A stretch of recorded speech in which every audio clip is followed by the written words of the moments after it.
Your office clean, maybe custodial work. How about some gutter cleaning? If you do, then call Pane in the Glass. For a beautiful shine that's crystal clear, call Pane and the Glass. You can find them on Facebook at Pane and the Glass.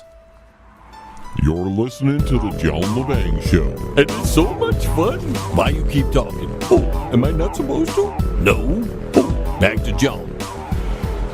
And before we carry on with the show, I just want to apologize for the sound a little bit. We're still getting acclimated to the new equipment, and sometimes we don't get the knobs just right, and we had a little problem there in the first segment, and so hopefully the adjustments are a little bit better. We'll check them out as we go, and hopefully you're getting the best quality sound possible out of this microphone coming from my vocal cords. Now that I've wasted a few seconds there, I'd like to talk about, I'm going to play you a little video here. NASA has this little virtual tour of these so-called alien worlds that they exist. Here, just let me play you the 30-second video. We can be fairly certain that none of us will be jet-setting out to planets beyond our solar system anytime soon. But NASA's Exoplanet Exploration Program is giving us a 360-degree virtual look at some pretty exotic places. Places like this lava world, known as 55 Cancri E, that could have an ocean of lava flowing on its surface. The planet star is 65 times closer to it than the Sun is to the Earth, although it may still have an atmosphere. Or maybe you want to take a look at TRAPPIST-1e, and how similar it looks to Mars or even deserts here on Earth. And while we may never get to physically step foot on these wild worlds, at least we get to take the virtual tour for free. All right, that's enough. Anyways, you get my point. These aren't actual planets that they've been to. They haven't been able to go out to these far-reaching planets in other solar systems, yet they're telling you as if it is factually true that these planets are as they say they are. Now, I'm all for space exploration and scientific research, but when we're discussing an alien planet light years away in a solar system we can't get to, then we really need to say, well, this is our interpretation of what we think is there. You're allowed to shape the narrative to make it sound as if it is factually true, even though you have no facts besides long-distance satellite imagery and surveillance and whatever they can glean from all those research items that they are engaged in. But this is the very definition of fake news, in my humble opinion. We don't know what these planets actually look like. We can't get there. We're only assuming, or these scientists are assuming, maybe their data gives them really good indications of what could be there. One would say that that is the case, because certain things have certain traits. But yeah, can we not say that these things exist and this is how they actually look when we haven't been there? And make that clear in the titles somehow? Because that's the same sensationalism that the mainstream media tends to propagate on the mass public. They give you a headline that'll draw you in. You know, that clickbait news. So the people go there and, oh, this is factually true, because they only read the headlines, and maybe, if they're lucky, they read a paragraph or two. And then we have some real news that has come up, because we've had some really really interesting climate here in the state of Michigan over the past 2.5 weeks. We've gone from 50-degree weather to -degree weather. I believe the wind chill was, in some cases, near 50 below. We didn't reach that here. I think we were closer to 25 or 30 degrees below on the wind chill factor. But then we jumped back up, and now we're back down, and it's all happening 2 days here, 3 days there, zoom, all over the place. I mean, it's pretty much typical Michigan weather. There's a saying here that if you don't like the weather, wait 5 minutes, because we deal with some of the most extreme variances in weather conditions and climate change of anywhere in the continental United States. There are a few other places in the upper Midwest there, upper Wisconsin, Minnesota, North Dakota, our upper peninsula. They get a little worse weather or more extreme weather than we do here, but it's like that's normal. Like, for a person in California to have this extreme weather shifts from day to day or week to week would freak them out. They'd think the world was coming to an end. They would definitely believe in climate change if they lived, they visited here for a minute. Of course, if they lived here, they'd realize that climate change is pretty natural. It happens all the time. People in the Midwest aren't as afraid of it as maybe people on the coasts are, because their climate is a little more stable than the rest of us here in the what they call flyover country. They fly over us because they don't like to count us as part of the grand picture of the United States. That goes with politicians. That's why when that part of the country elected Donald Trump, they fought against it because they thought that was all fake, because they don't count the people in the middle. Maybe this climate change, this radical climate change, has something to do with the magnetic pole shifting.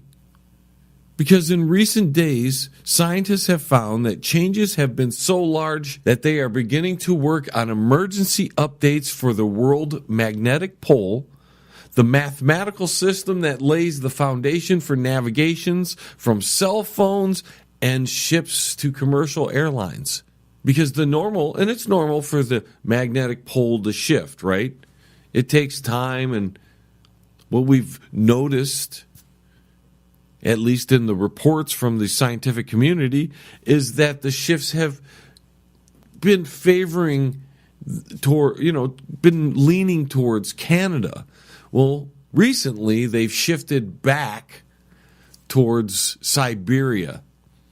We've experienced magnetic shifts throughout the history of the earth, so we've got to assume this is just a natural thing, and because we haven't been examining it, we haven't been studying it for the duration of Earth's existence. It's the same with the climate change and all that.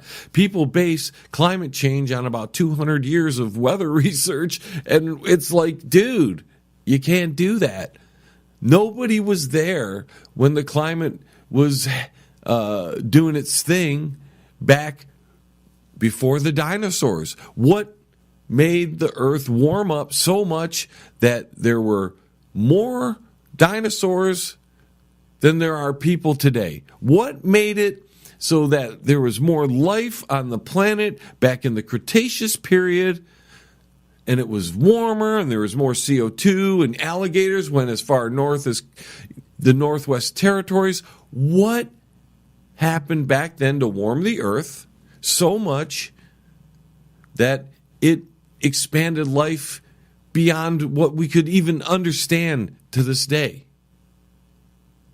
According to geologists and the people who study all this sort of thing, there was more life back during the Cretaceous period, when the Earth was warmer.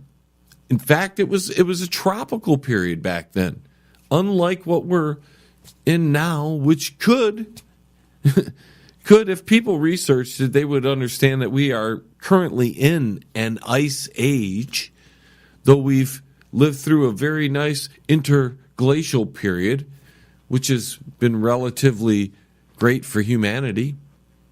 Of course, we can get into that because we have some news on climate change and how it's affecting the world, and we like to give that sort of thing a little bit of conversation. So the gibbering ninny, Queso-Cortez or whatever her name is out there in New York, the millennial, she had a recent little talk where she was claiming that millennials think like the world is going to end in 12 years if we don't address climate change. One, I don't know how you address climate change if it's that dire. If we have only 12 years or so left to go, we're pretty screwed. There's no way we're going to change it. We might as well live it up, folks. Because if it's just going to go radically bad in 12 years, according to the gibbering ninny, then we're done for. You might as well live it up. I don't know what she bases this idea on, where she gets that. Maybe it's brainwashing. Maybe it's the stuff she was taught in school. The world's not going to end in 12 years, and climate change isn't going to do anything any more drastic than it has done in the past 250 years. Nature does its thing. Climate does what it does. It always has and it always will be. If we have problems with it, maybe we should talk to the governments that are trying to manipulate the weather and trying to terraform the planet. Maybe we should talk to them and the scientists that are involved with them. Because if the world is changing radically because of human intervention, it's most likely because the governments of the planet, with the help of the scientists they recruited, are trying to do things to the weather they probably shouldn't be doing. That's my opinion, though, folks. Who needs John's opinion, right? Now, before we go, we got a quick little thing here to just tally on something else that may be associated with climate change, according to scientists. European colonizers and their mass killing of Native Americans caused climate change in a recent study. That's right, European colonizers who arrived in the Americas, those damn white people, caused death and disease to the point that it sparked what some have called the first major human-induced change in the Earth's climate. The study, conducted by researchers at the University College London, found that the arrival of European settlers killed nearly 56 million indigenous people over the course of roughly 100 years, causing large areas of farmland to go abandoned and reforest. Oh, I thought that was a good thing. The study said the new swath of land, which CNN reported was roughly the size of France at the time. Now, this caused a massive decrease in carbon dioxide, the thing that's causing global warming and all that bad climate change, in the atmosphere. Levels of carbon in the atmosphere had changed so much that it caused the planet to experience a global chill in 1610 that is now known as a little ice age. Now, hang on a minute. I know we're running a little late here, but hang on a minute. So, the lessening of CO2 is now a bad thing, according to scientists, and that causes global climate change. So, what are we going to do here, folks? It's terrible. Too much CO2 kills us. Not enough CO2 kills us. Everything kills us. We're screwed. We got to go to break, folks. Be right back. More on the flip side, right here on the John LeBang Show. Don't move a muscle. The John LeBang Show. Be right back. With lots of fun and excitement. Yes! Does your house need a paint job, but you don't want to do it? Then call Tom at Quality One Painting. He can handle all of your interior and exterior painting needs. He gives free estimates and senior discounts. Call Tom at Quality One.